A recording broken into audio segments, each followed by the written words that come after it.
Well, I got the first about 15 acres that I needed around baling done, and just working out the kinks now.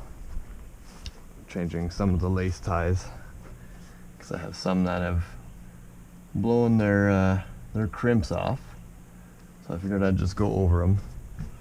Belts are starting to show some wear, but you know what? I'm gonna run them until they're dead, so don't really care. Seems to work just fine anyway. But yeah, I put in some new laces and joiners here, and I'm just going through all the belts. The other night it's probably 11:30 and this belt ended up twisting on me, so whatever, I got out and fixed it. And then when I went back in the following days to finish, well, the lace let go and it became part of a bale. So had to end up cutting that bale open and pulling that guy out. And yeah, no, we just re-crimped it and she's all good now. So I'm just doing a once over. There was a couple things not working 100%. Belts are fairly easy, just about done here now. We also had an issue with our kicker. The kicker wouldn't work unless it was on manual. So what we'd have to do is you'd tie your bale, you'd go to eject the bale, back gate's opened, and then you'd have to toggle to manual just to be able to run your kicker. And I couldn't for the life of me figure out what it was in the field because, well, you're just trying to get it done. But all it seemed to have been is there's a spring here that holds this bale sensor. It's just telling you when there's a bale in the chamber. So once it hits this limit switch, it's reading empty. When it's off, it's showing that, okay, there's a bale in the chamber, and when you open your gate, your ejector will work.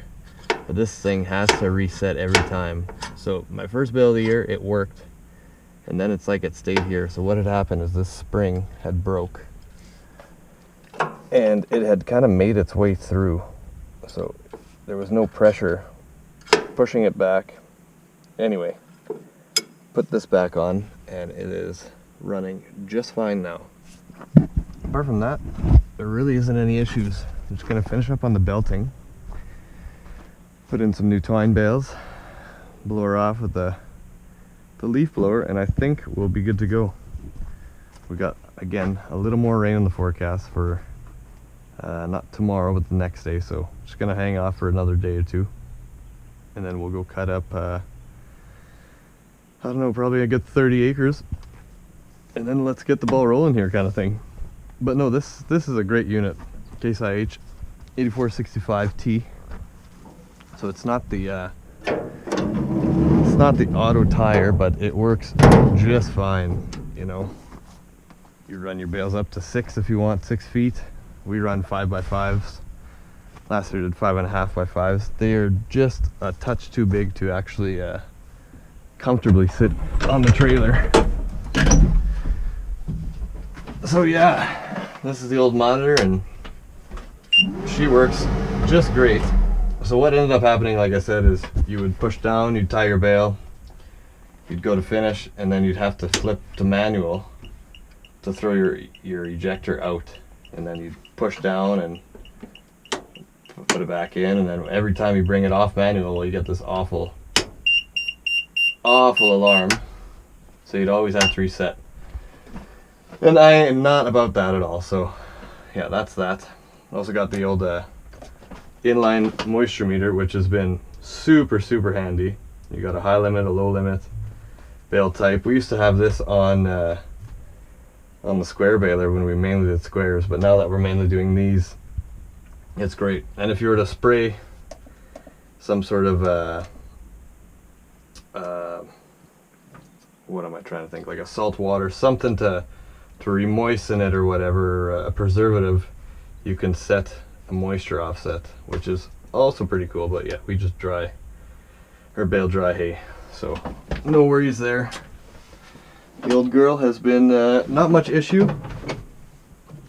Had some new fuel filters to put in the other day, and yeah, she is just running like a top, so can't complain. At the end of the day, this whole rig, when we bought this tractor, I guess 3 years ago, it hadn't run 10 years or so, and we paid I think $2,000 for that machine. Put a couple tires and tubes in it and some new batteries, and it has just been a top. That's not true. Last year or 2 years ago, this motor ended up the oil cooler blew, so we had oil all up in the coolant reservoir. So that was, we had to open it up and do a flush and kind of a light top rebuild and just check it over while it was open. But apart from that, all good. And then this guy, I think we only paid $2,000 for that thing too. We went up to northern Saskatchewan to pick it up, and it's paid for itself, you know. In the first year, it's been a great unit. Old belts are still hanging on, like I said, and the cost they are, I'm just gonna keep running them till they till they force me to buy new ones. But yeah, this thing's looking pretty good, and she's about done and ready to go, so I'm gonna change one more pin and I think we're gonna call it.